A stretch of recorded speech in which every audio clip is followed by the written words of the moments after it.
And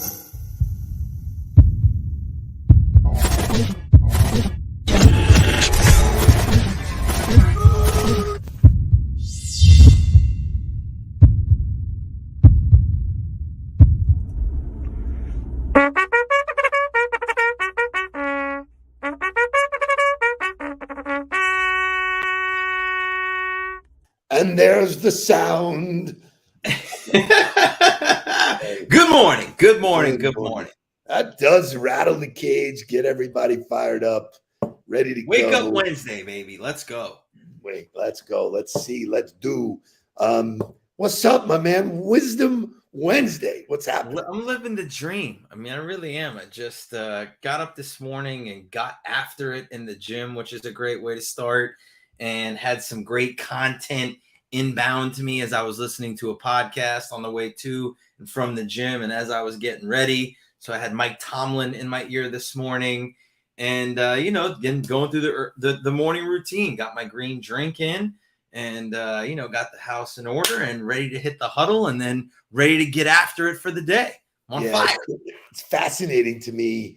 I got a call from I won't mention his name, but a client whose team is hitting a little lull, and they want me to come in and kind of juice them up, and that's fine, that's good, but it's all about routine. What happens is, and you shared it this morning from Tomlin, avoid getting comfortable. The slump is that mindset of getting comfortable. I'm coming in for a landing.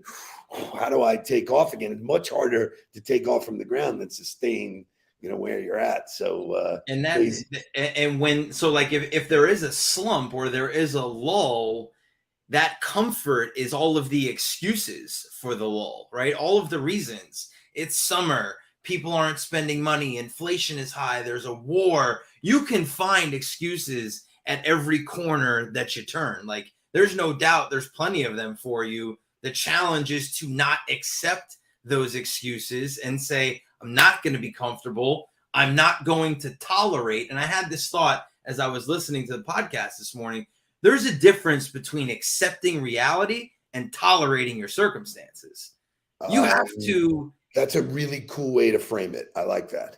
Because somebody said, accept, adapt, and move on. And I was like, yeah, that's true. You do have to accept what's happening, because if you don't accept what's happening in your world, then you're living in like a la land. You're not, there's no ground to what's actually happening.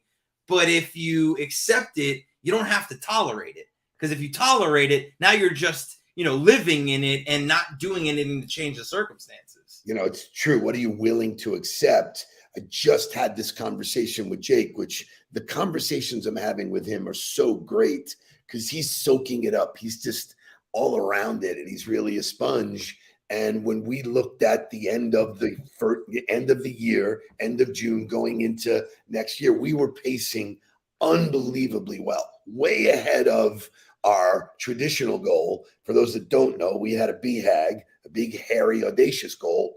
It was way out there, and we caught a hiccup going into July that was like, okay, that takes us off pace. And I told him, I said, psychologically, that bummed me out. That made our normal trajectory look like shit. And he goes, wow, never really seen anything like that. He goes, every team wants to win the Super Bowl. We all want to win the championship. There's only one team that can win it. SEC championship is great. It's not the, so we were having this back and forth about, what are you willing to accept?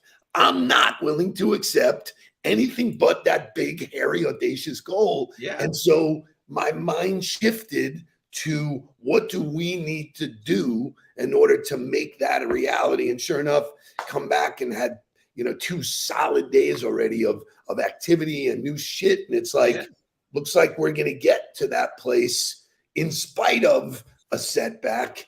And boy, what a great feeling. So it's all in the mind. I mean, it all starts with mindset all of the time. And I see a lot of people are running with that, tolerate, embrace, or embrace versus tolerate. I think, the willingness to accept, like, because if we hit the hiccup and you don't accept that you actually hit the hiccup and you just go, we'll be fine, it'll be okay, we'll figure it out, then you don't actually put a plan in place to overcome that obstacle. Right. It's like, So like you have to accept that it's a reality. Like, oh shit, all right, that's a real thing that happened. people do get hit in the face. Mike Tyson talks Right. about it. It's not a game until you lose. Right. So when you lose, that's when you find out who you are. Looks like there's some new faces. Andrew left court. Welcome to the party. Welcome to the Leslie Huddle. Kravitz.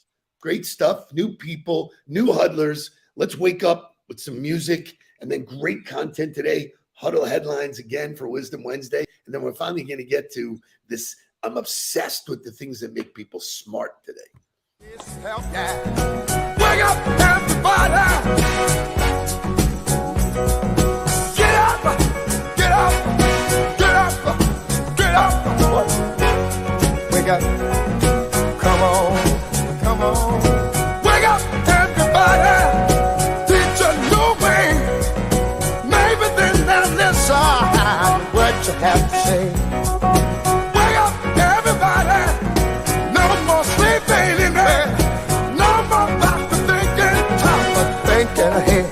Come on.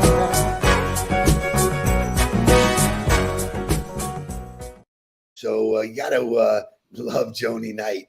She doesn't accept it, get motivated, turns into fuel.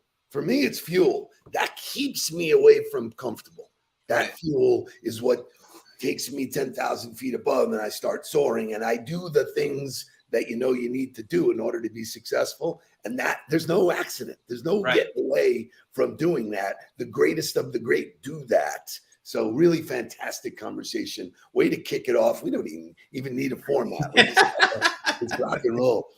So I want to talk about this. We talk about watching the news and, yesterday when I was talking to the team at Profi, which I actually go in and do a presentation for them once a month, a fantastic use of my time because I love their whole management team gathers around and we pick a topic. We were talking about mindset. And if you buy into all of the shit that's happening around us, you might as well not get out of bed.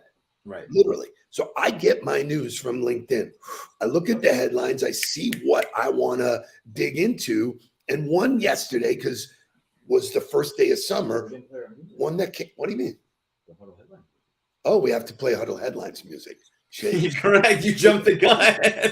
Let's go to Huddle Headlines. Let's go.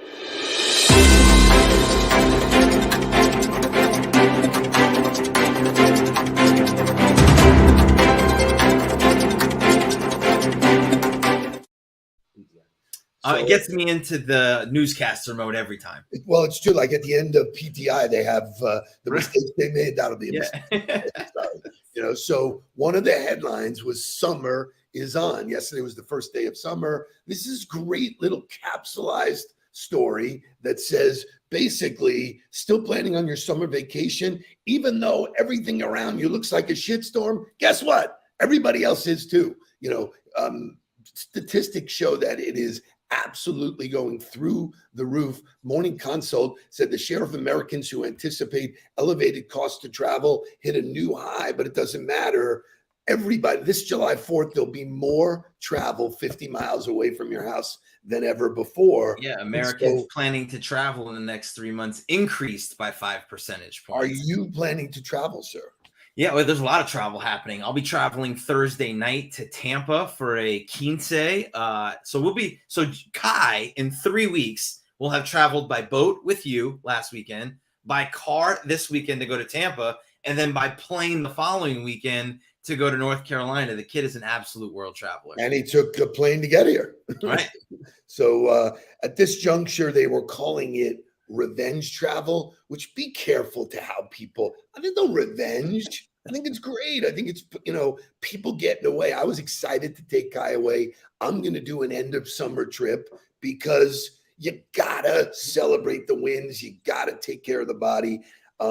Looks like Europeans, 70% are planning a vacation between now and November. Almost as strong with the Americans, 65% planning leisure trips within the next 6 months. And so, according to MasterCard, bookings on short and medium haul flights have surpassed pre-pandemic levels. Now, for those of you who have flown recently, it's a shitstorm. Really, I've been fortunate that I have not gotten flights canceled, but you know, great call, Chris Pollock. Great, you know, Plane, trains, and automobiles. That's Kai. great, man. Just that's not a pillow. So just can't help Shower it. rings. But wait, Shower so rings. one of the cool things about the way LinkedIn does their headlines is below it is all the people who are posting about it. comments about it. And this is real learning and real takeaways. I'm not a big fan of polls because people do polls just to kind of make themselves feel important. But let's do a Huddle poll. Are you taking a vacation in the next 3 months? It's either, of course, and please comment, no, it's too expensive, which is fair, or if I can make it work, I'm going to plan it. So I know your answer. Henry Paisano is Italy. David Where Roth, in Italy, Henry? I can't wait to hear about that. well, David Roth, our photographer of the stars, he's in Venice. Yeah, so Dave's just the one who hooked me up with my driver who picked us up in Naples and drove us to Positano, which was an incredible experience. We stopped for pizza. I mean, it was such a just warm, and it was like almost like we had a cousin pick you up at the airport and then drive you through the countryside of Italy. And I got that connection through David. So Howie Craw is, of course, Jonathan Aarons, Debbie Hammer. If I can make it work, love seeing that. Dan Nelson getting back to his home country out on the left coast. Would love to find out what's in Arkansas because if you're going to go there, we got friends. Kitty McCowan's going out there. Great stuff. So, you know, one of the things I said to them yesterday is whatever story, whatever narrative you choose to tell yourself becomes real. Look at Eddie Dykes, man. World travelers. Eddie Dykes Turkey, Israel, and Greece. He was in Switzerland. He was in Vegas. What are we going to do to get an invite on one of these trips? I will carry your bag, sir. What are we going to do to get an invite? Yeah, we have our call coming up with Eddie. I love catching up. So going to switch gears to more Huddle headlines. Couldn't be any more appropriate. Play the music one more time. It's so good.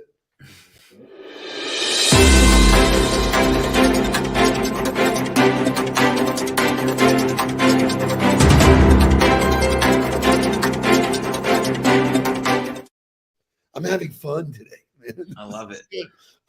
So timely. All I got to do is open up LinkedIn, check the news headlines. Bam. We had a conversation about your love for sneakers, my love for sneakers. Get a load of this shit. Yeah. So, yeah, I mean, this is not a surprise to me, but there is a Nike that costs as much as a Porsche, which, oh, by the way, it's available on StockX, which I turned you on to. But StockX is a great place to watch the sneaker market. And for those of you who don't understand what the sneaker market is, they are a legitimate commodity that trade on the market just like any other commodity. And when you log into StockX, you can look at specific sneaker types to see what they've been selling at. So if you have a pair that's in good condition, you can say, oh, I bought these for X amount of dollars. They're selling at this right now. I can sell them to make money on them. Or if you were just a connoisseur like I am and you enjoy them like fine wine, you enjoy to use them, I look at the prices and say, oh, this is a steal right now. Let me grab a pair of these to add to my collection. Wild. This limited edition Dunk SB Low Paris basketball sneakers are currently available for $100,000, a far cry from the $60 retail. When they were a rich, but like that's such like it's not realistic. Like that shoe was never selling for $60. Yes, that style of shoe, like right? The plain black and white style of that shoe was selling for $60. That custom made shoe, yeah, there you go. There you go. Thank you. Be careful. I don't want to see something we're not supposed to see here. You think I'm not wearing shorts, right? But yeah, you know, I am. I'm a sneaker connoisseur. I love sneakers, but you turned me on to that. Like you set that trend as a kid for me. Like and like I'm doing with Kai right now. Like I'm teaching Kai to brush his teeth. The carrot at the end of him learning to brush his teeth is a prize For me, the prize was always shoes. It was either new cleats for the season or it was new sneakers midway through the school year. So that's what started that trend for me. Right. The thing that I don't get is that if the sneakers are 150 grand, you don't wear them. No, they're collector's items. Yeah, they just go in a box, which for me, that's not the point of it. Like, I want to put the cool looking sneakers on my conversation. Great stuff. With all of this great dialogue for summertime, you need great summertime music. Take it away, Kenny Chesney. Summertime. It means so many things. It's tailgating in the parking lots, being free, living easy. But for me and the guys on the road, summertime means all the fans are bringing all these songs alive. Jacksonville, Florida. Sold out. It's playing way too loud and having a whole lot of fun doing it. Because without you, without the fans, the music, it just isn't the same. And with you, well, it's always summertime.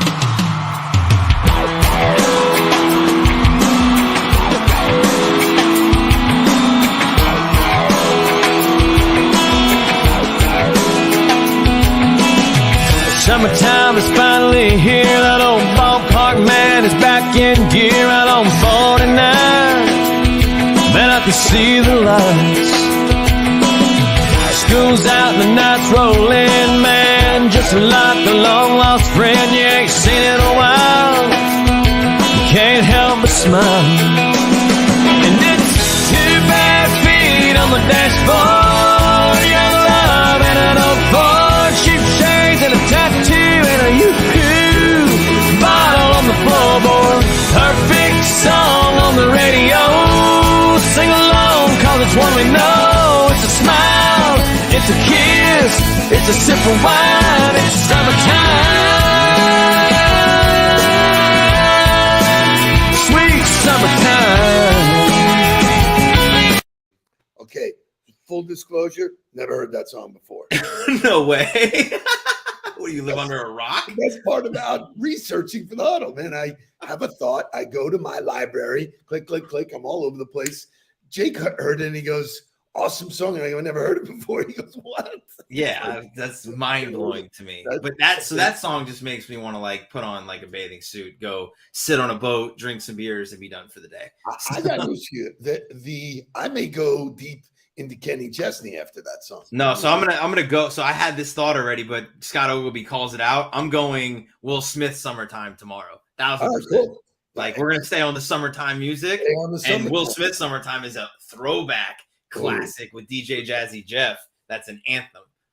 So we've been focusing a lot, and we'll do this in the last couple of minutes, but we've been focusing a lot on this new world SMART. You know, SMART is not memorization anymore. SMART is certainly not book smart. I can tell you tons of people who have degrees up the ass and can't fight their way out of a paper bag, you know. So there's a combination of street smarts, you know, there's a combination of learned skills. Yeah. These are things that you can focus on, and you never see these when people write soft skills. Like the first one on this list was a mind blower to me, because it's being able to read the room.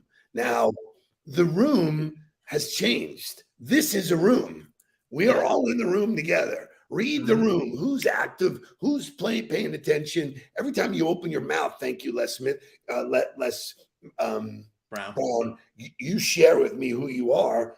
People are doing that here. So read the room is so significant. What does it mean to you? So I think it fits into a couple different things. Like reading the room might not actually be a room. It might just be in the conversation and reading the person across from you and like understanding what you're getting back from them. And like that to me is such an unbelievable skill, because it could be in a one-on-one coaching session.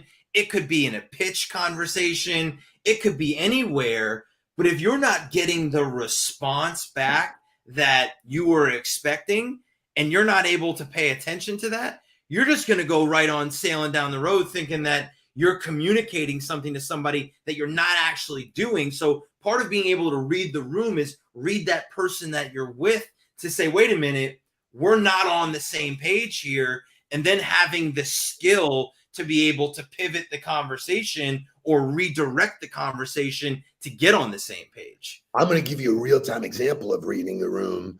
I got hired to speak to an organization. Phil Boatman, our friend who's always in here, gets me introduced to the BTA, Business Technology Association. They have one of their events is in Fort Worth. I get hired to be the keynote speaker. When does the keynote speaker go on? Like Friday afternoon at 5 o'clock.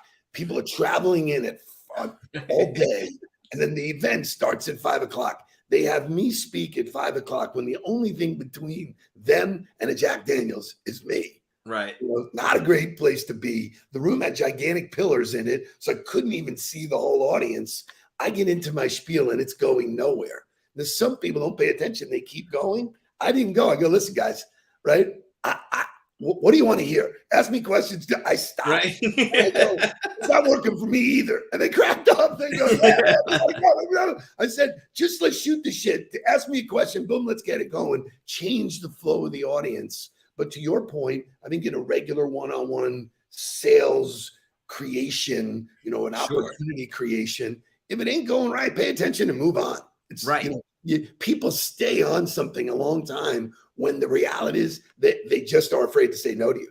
Right. And Kitty talks about it being a lost art during the isolation of the pandemic. I disagree. I think you can still read that person through a virtual setting. It's all about paying attention to what their cues are. Like if they're not really, they're not giving you eye contact through the screen, or you can tell that they're looking at you, but they're not really processing anything that you're saying. They kind of have that glazed over look, or they're not engaging with the conversation and what you're getting back from that person. There's all of the little cues that can tell you in a virtual setting still that this is not going the way I thought it was. And similar to when I was in coaching, like there might be a Friday night meeting that I had a very specific expectation on the way I wanted guys to interact and communicate and be engaged with that meeting prior to going into a game on Saturday. And I was never afraid to throw the fucking brakes on it and be like, this is not the standard. We're not meeting where we need to be. So I'm not just going to keep going through the motion of this to say we did the meeting. We can either course correct right now and get right, or I'll just bag the fucking thing and you guys figure out how to get it done tomorrow. Yeah, you're on your own. Right. So and that would always check everybody up, and then you'd get a real temperature of everybody on where they were. Some of you guys that, oh man, fuck coach, whatever. Other guys would be like, okay, yeah, you know what? You're right. You called me out on it. Let's go. Let's get this thing going.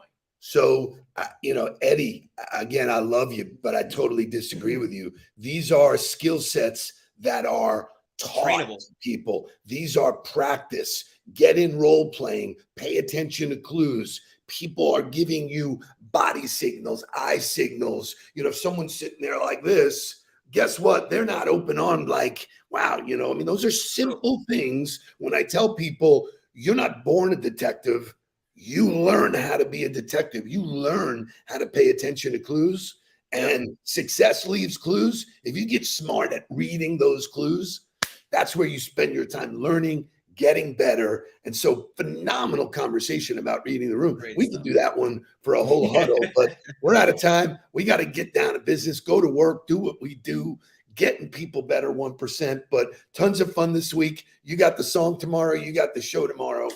For those of you who want to see me in West Palm Beach on Friday morning, call me. Let's come support, come do. Jake will be there. Shay will be there. But I'm laying out all new material again. Let's go. Please don't worry about me. I'm about to let my heart speak. My friends keep telling me to leave this. So let's get down to business. Let's get down to business. Give you one more night.